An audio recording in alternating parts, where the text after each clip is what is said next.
Before we get into the pickup video, let's compare two vastly different types of people selling on Craigslist. Now for starters, let's look at the common piece that we all see every single day now, the eBay priced douche. Now, I wish this was the only guy. Every single post in video games looks like this, more or less nowadays. Individually priced prices that make eBay look like a steal. Why would anyone buy above eBay to drive to a sketchy part of town, meet this person with no guarantees, when you can have a game sent to your house, 2-week return policy, for less money? It doesn't make any sense to me why anyone would ever buy from this person. Or like I said last week's video, why would he even sell on Craigslist? Why not just put it on eBay for these prices and never leave your own house? Now, in a moment, we'll take a look at the polar opposite where I got the pickups from this week. So the first thing you'll notice right away is a bunch of great photos. This is awesome for knowing what you're going to be buying before you drive across town. Now, second and most important out of everything is the pricing. This guy has games for $5, he has games for $10, and he has games for $20. No eBay price, oh, $22.99 for this game. Nope. He just put them based on, I guess, the quality of the title in his opinion. And I will give you a spoiler alert, I do not buy any of the ones that say sold. Big surprise. But I do buy 4 games from this lot. You guys will have to guess which one. And I can tell you that the most valuable game from the lot is in the $10 bin. So take a guess which one. And I will get to the pickup video and I will show all of you guys what I got and how much I paid right now. Alright guys, before we get started in the pickup video, I have a confession. The most valuable game from that lot was actually Zelda Collector's Edition. This is my copy. I didn't pick it up, but at $20 it would have been a steal because this is apparently it's like a $50 game nowadays. I looked that up before I posted this video, so no one could prove me wrong because I knew someone would try to. So I believe this is the most valuable game out of all the games posted. $50 game. For sale $20, I would have bought it in a heartbeat had I been on time, but I was a little bit too late. But I still got the second most valuable game. I'll get to that in a second. So let's jump into the pickups. 40 bucks for only 4 games, which seems pretty high.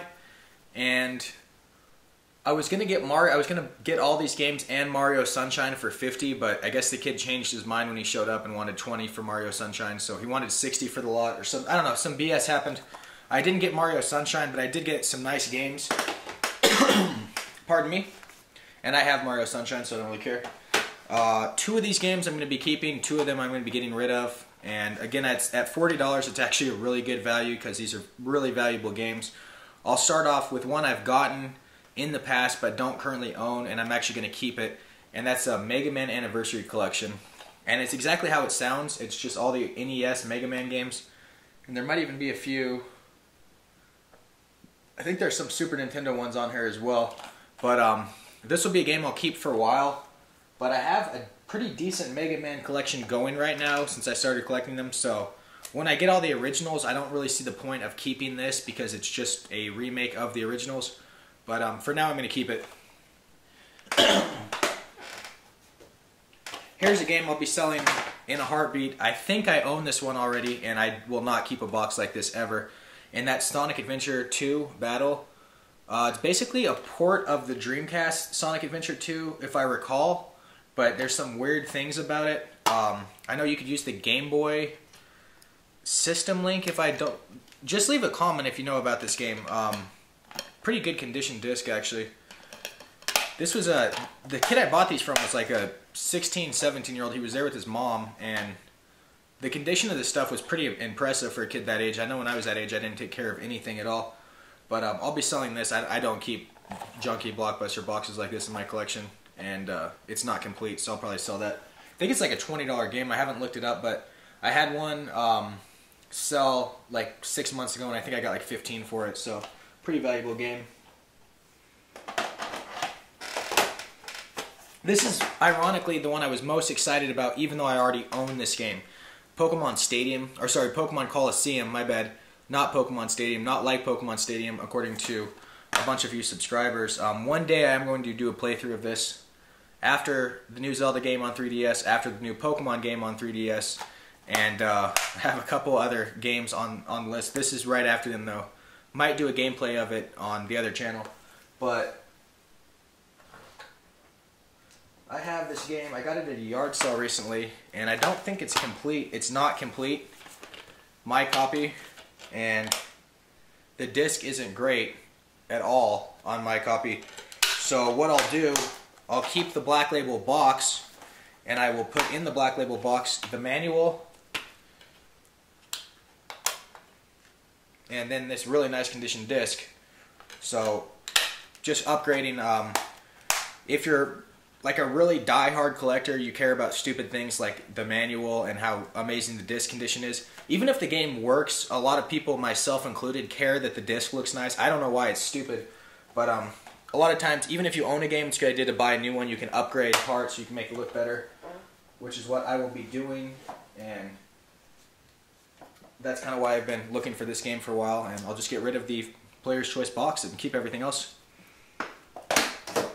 And last but not least, I for some reason knew, I think it's because, I got to shout out Retro Liberty, I think it's because of you guys and Scott from the Video Game Sellers. You guys were talking about how valuable Digimon games were. So when I saw this game for 10 bucks, I went to eBay, saw how much it was worth, and scooped it right up, and that's Digimon World 4, as my watch goes off. 1 second. So yeah, I'm back. Digimon World 4, why these games are valuable, have no idea. I'll probably put some gameplay footage throughout this video to show you guys what the hell goes on in it. But Digimon was something in like 1999, 2000, I was into Digimon pretty much as I was Pokemon. It was a really big thing back in the day, and then Pokemon kind of stayed afloat, whereas Digimon kind of turned irrelevant, especially with a couple movies they released that were just terrible. Not that the Pokemon movies were great, but at least the Pokemon movies were coherent. The Digimon movies were awful, and it kind of fell off the bandwagon around 2001, but Pokemon kept releasing good game after good game. It released some decent movies that did well in the box office, and Digimon did not, so that's why I have a million Pokemon games. If I'm going to keep this, it's tough. It's tough. I'll have to play it first, but $40 is a lot of money, and a question I always ask myself, that's how much this game's worth, by the way. A question I always ask myself is this game worth $40 to me? Now, a lot of games are. You know, I could sell Super Metroid for $100, but that's honestly, it's worth $100 to me, complete in box, because I just love having that. But sometimes with games that that I haven't played, or maybe I'm not a huge fan of, it's tough to justify keeping it for, you know, it's basically like $40 out of your wallet if you don't sell something that could get you 40. But regardless of what happens, I will sell this, and I will sell my other Pokemon Coliseum, and I should get about 50 bucks for both of those on eBay, and at that point I will be pretty much more or less breaking even at 40. So I love deals like this because it's like I upgraded my Coliseum, I got Digimon World 4, and I got Mega Man Anniversary Collection for free, in essence, just for a little bit of work. Which brings me to another point. I had a guy messaging me about this, he was kind of frustrated. He said, you know, you make fun of eBay price resellers all the time in your videos, and then you talk about selling stuff on eBay for eBay prices. That's absolutely correct. I sell stuff on eBay for eBay prices. I don't sell eBay prices anywhere else. You will never see me asking $25 for Mario Sunshine in person, or at a garage sale, or at the flea market, or on Craigslist. As Fanta said, the very first time I ever met Fanta, before I even knew him at all, I met him on Craigslist on a video game thing. I sold him Paper Mario for like $5 to $10. It was really good value for him, and I just didn't care about the game. So I have no problem with people asking eBay prices on eBay, and the reason being is that eBay really screws over the sellers. I mean, eBay just hold hands with the buyers, they skip off into the sunset, and meanwhile the sellers get screwed. The sellers on eBay deserve the top dollar because they're taking a huge risk every time they sell an item, and they're taking the 14-day return policy. If one person is pissed off at them and gives them a bad rating, in a lot of cases that's it for your account. You're screwed. Your power seller's over. So I think you should get max dollar on eBay 100%. And again, a lot of times you have to wait, you know, 2 weeks to get that money on eBay. So that's my take on it. If you sell on eBay, 100% you deserve the money. You shouldn't ask eBay prices outside of eBay though. It's not a rant. It's just that's my opinion. You can do whatever you want, but I think it's stupid to ask $35 for Super Smash Brothers on Craigslist. So that's it.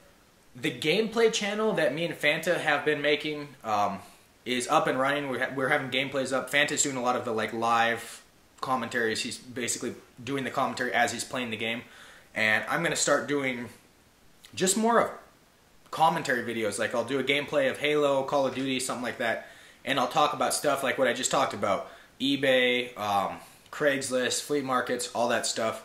I'm gonna try to get to the swap meet again Saturday. Fanta's gonna go. He told me, quote unquote, 100% he's gonna go yard selling on Saturday.